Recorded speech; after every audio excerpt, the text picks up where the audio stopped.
Ô, Luiz, depois que a pessoa ela começa qual que é os primeiros processos, né? Que ela faz a primeira consulta Uhum. e aí a partir dali ela já começa a ter a alimentação, é gradativo ou já é um...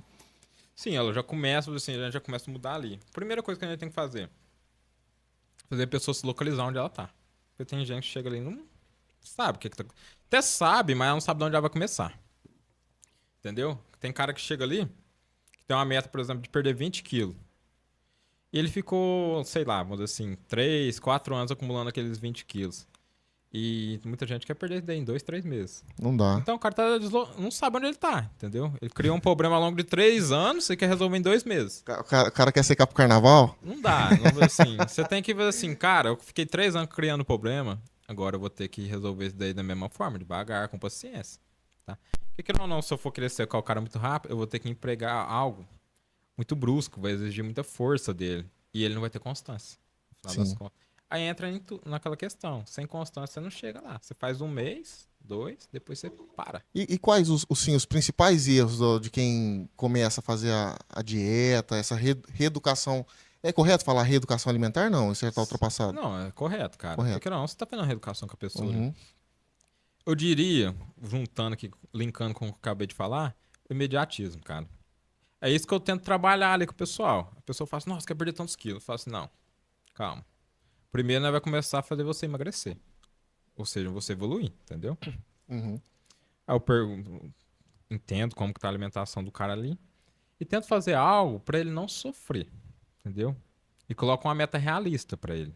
Eu quebro aquela meta final dele em micrometas. Uhum. E querendo ou não, se você ficar olhando só lá para os 20 quilos, só lá pro futuro, parece que tá muito distante isso daí. Então o cara desanima, entendeu?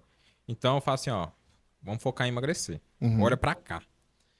Coloca uma meta, por exemplo, de 1 quilo, 2 quilos. Que isso daqui fica mais fácil do cara fazer. Sim, E eu consigo fazer algo mais fácil pra ele seguir também, entendeu? porque também se ele conseguir essas micrometas, a satisfação dele, né, o ânimo, ele vai se sentir motivado também, né? Isso, exatamente isso, cara. Porque não você se motivar só com o resultado final, você vai É desistir. longe, né? Então, eu preciso que a pessoa veja que ela tá evoluindo, mesmo que seja pouca coisa, que ela tá evoluindo, tá tendo uma Uhum. constante evolução. Isso que motiva as pessoas, entendeu? Então, por isso que eu quebro desse jeito o objetivo da pessoa. E outra coisa também, a ideia é não fazer ela sofrer durante o processo. Claro, vai sair da zona de conforto. Então, alguma coisinha ou outra vai mudar ali. Isso vai te deixar desconfortável. Mas não é aquele esforço brusco que as pessoas faz aí hoje É, em é, dia. é um mito, né? É comer o que não gosta, Exatamente. né? É sofrimento, né? Passar Até fome. parece que é aquela abstinência de uma droga, né? Quando a pessoa. Porque tem aquelas coisas, né? Os mitos, até depois a gente pode até falar sobre isso, né? É fácil fazer dieta, é só cortar o carboidrato. A pessoa cortar o carboidrato, Errou aí, cara. Já começou errando. né? Porque queira ou não, acontece. Você vai fazer algo muito restritivo. Seu corpo vai sentir isso, vai falar assim, você tá doido? Você quer morrer? Então ele vai responder a isso. E outra coisa, o seu cérebro precisa de carboidrato pra funcionar, cara. E ele não tem estoque disso. O músculo já tem, já consegue estocar, mas o cérebro não consegue porque, querendo ou não, pra estocar carboidrato, acumula água junto, Porque o nosso cérebro ele funciona na base do carboidrato. do carboidrato. Isso. Você até consegue usar a gordura como fonte e tudo, mas a fonte primária é o carboidrato.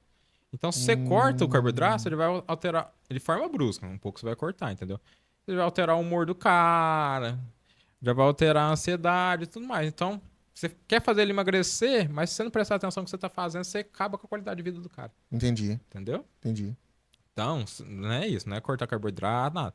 Por isso que eu localizo onde o cara tá e vou fazendo pequenos ajustes ali, entendeu? Então ele vai sempre começar de maneira gradativa, né? Isso.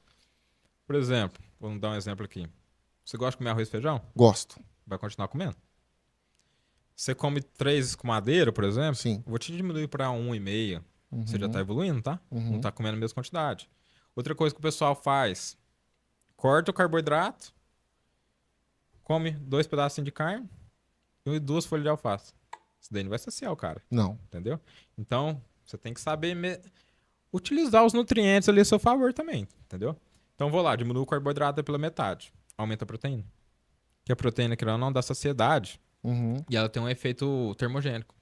É muito melhor você comer mais proteína do que ficar tomando cafeína como termogênico. Uhum. Entendeu? Que é o seguinte, você comer 100 gramas de calorias vindas do carboidrato, seu corpo metaboliza aquilo lá tudo. Já a proteína, como é um nutriente difícil do seu corpo digerir, ele gasta energia digerindo ela. Então você vai lá comer 100 calorias vindo da proteína, no final das contas você entra só 170. Minto, só 70, entendeu? Uhum. Você come a mesma quantidade de calorias, mas no final das contas seu corpo não metaboliza aquilo lá tudo. Então você consegue comer um volume maior de comida com menos caloria no final. Entendi. Sobre ainda essa questão de mitos e verdades aí, esse negócio de comer. Ah, porque se você comer de 2 em 2 horas é o correto, de 3 em 3 horas. Mesmo aqui, ó, o Jean, né? Nosso parceiro. Ele tem uma vida muito corrida. Uhum. Ele tem muitas responsabilidades. E eu vejo mesmo ele aí, muitas vezes passar a manhã toda sem comer nada e ele vai só almoçar. Depois ele não come nada durante a tarde, vai só jantar. Às vezes come 2 refeições no dia, 3 refeições no dia. Eu já vi dias dele só fazer uma refeição e passar comendo paçoquinha, bebendo água, copo de refrigerante, café, entendeu? E eu falo, Jean, tá muito errado isso aí, cara, né? E não é falta de dinheiro, é falta, acho que, de tempo e dele ter consciência que isso tá fazendo mal pra ele, né? Sim, exatamente. Ou seja, ele não tá se colocando como prioridade aí nesse Sim. caso. E falta uma instrução também, cara. Que querendo ou não, essa questão em que a gente coloca pra comer de 3 horas, seria mais algo pra deixar mais organizada a rotina do cara. Uhum. Porque se ele não sabe o que ele vai comer, que horário que ele vai comer o que vem pela frente. Muitas vezes ele deixa passar e vai comer a hora que tá com fome. Então, comendo 3 horas, sempre o cara tá comendo. Então, ele tem mais saciedade e ele não fica pensando na próxima refeição. Ele sabe que daqui tantas horas ele vai comer aquilo lá, entendeu? Uhum. Mas o padrão do brasileiro é isso, cara. É almoço, janta, às vezes come alguma coisa à tarde, café da manhã. Eu tenho uma pergunta. Isso, né? Pera aí, só acabar a linha de Sim. raciocínio aqui. Isso daí, o padrão do brasileiro é esse. Mas dá pra ajustar dentro disso, entendeu? A hora que eu vou montar lá, uma das coisas importantes pra mim saber é como que é a rotina da pessoa. Que eu tento adequar a alimentação na rotina. Não adianta eu fazer uma coisa aqui que vai desencontra a rotina da pessoa, que ela não vai fazer, entendeu? E não vai chegar no objetivo final. Então, mesmo que eu faça uma dieta pro cara com 3, 4 refeições, dá pra fazer. É só questão de eu ajustar os nutrientes, a quantidade de proteína, volume de vegetais e tudo mais. Porque, querendo ou não, se ele come uma refeição maior, ele consegue ficar saciado por mais tempo. Uhum. Então, eu consigo fazer esse cara comer daqui 4, 5 horas. Fica mais fácil de encaixar na rotina. Entende? Sobre essa questão até minha, eu tenho essa mania, o Jean também tem. Você tá com fome, você não tem tempo. Você passa, compra uma paçoquinha e mete água por cima. Uhum. Açúcar. O que que você, como nutricionista, fala sobre o açúcar? Cara, o açúcar é o seguinte. Você vai consumir ele, ele vai digerir muito rápido. Então não te dá saciedade pra começar. Fora que às vezes dá um pico de insulina no cara. O que que a insulina faz? Ela é um hormônio que controla os níveis de nutrientes ali no seu sangue. Então, como o açúcar chega muito rápido lá, às vezes ele dá um pico muito grande de uma vez e abaixa demais esse açúcar. Aí seu corpo fala assim, opa, tá faltando açúcar aqui no sangue. E vai dar mais fome. Entendeu? E outra coisa, fora que o açúcar em alguns casos é inflamatório, vai desregular o intestino do cara ali, vai inflamar. E um intestino inflamado, acontece o seguinte, o intestino, querendo ou não, é a primeira porta de entrada para as coisas no corpo. Entendeu? Então, se esse intestino está inflamado, vai ficar mais permeável. Aí vai entrar coisa no seu organismo que não era para entrar. Aí começa a entrar toxinas, bactérias, fungos. Aí onde vem uma consequência pro seu corpo.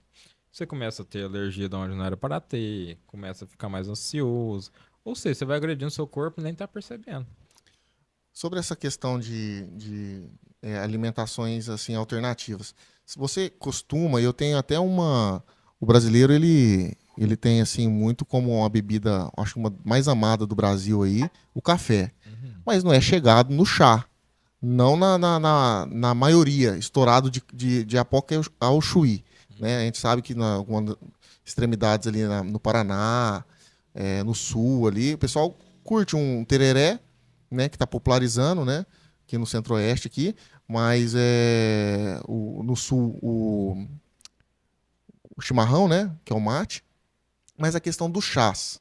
Hoje eu vejo uma crescente, tem até o Caetano, né, o parceiro nosso lá, né, amigo do Tarja Verde, sobre a questão do chás. Você é adepto a chá? Como que funciona? O que que você fala sobre a questão de chá? Chá emagrecedor, chá termogênico? Isso é mito? Isso aí é comércio? Acontece mesmo? Tem propriedades? Não tem? O que você me fala? Cara, você tem que entender o seguinte: você pode perder peso na balança por vários fatores.